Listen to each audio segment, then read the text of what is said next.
WHO has asked the world not to ignore mental health any longer.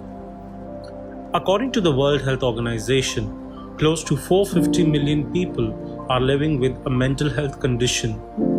And that is not all. About 25% of the people in the world will experience a mental health issue at one point of the time in their lifetime. As per the 2017 survey, India had the highest number of people living with depression. Mental health crisis is going to cost the economies over the world a lot by the year 2030.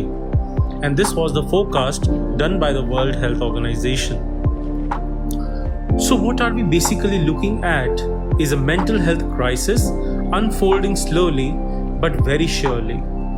Even as countries the world over are slowly coming to terms with this crisis, the cost to our mental health is only beginning to surface now. Unfortunately, despite several governmental and global health organizations spending billions of dollars and money, but the majority of the world population is still unaware of the value of a sound mind. It seems that we have taken our mental health for granted and don't consider it as important as our physical health. The mental health issues are spreading fast, obviously aided by the current state of isolation and anxiety because of the COVID-19, but the awareness about almost negligent. It seems as if people are not able to see this crisis with the naked eye.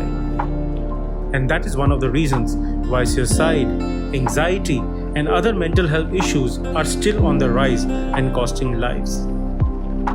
Why do we only have to talk about mental health issues, suicide, anxiety, depression, and other related issues according to this, when somebody only commits suicide or some celebrity is talking about it? It isn't hard to imagine what could be the case at the grassroots level. Mental health issues are going to cost us human lives if we continue to look the other way. Perfunctory discussions, public quotes, seminars, conferences, spending billions of money isn't going to prevent that. And what will prevent this human cost is that we care.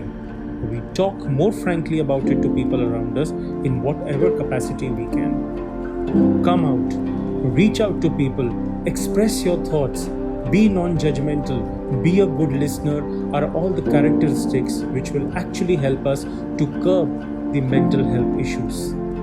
The government and health organizations need to look into this direction to create a very vast range of mental health perception across the globe. Our mental well-being needs to be our priority in public discourse and private conversations.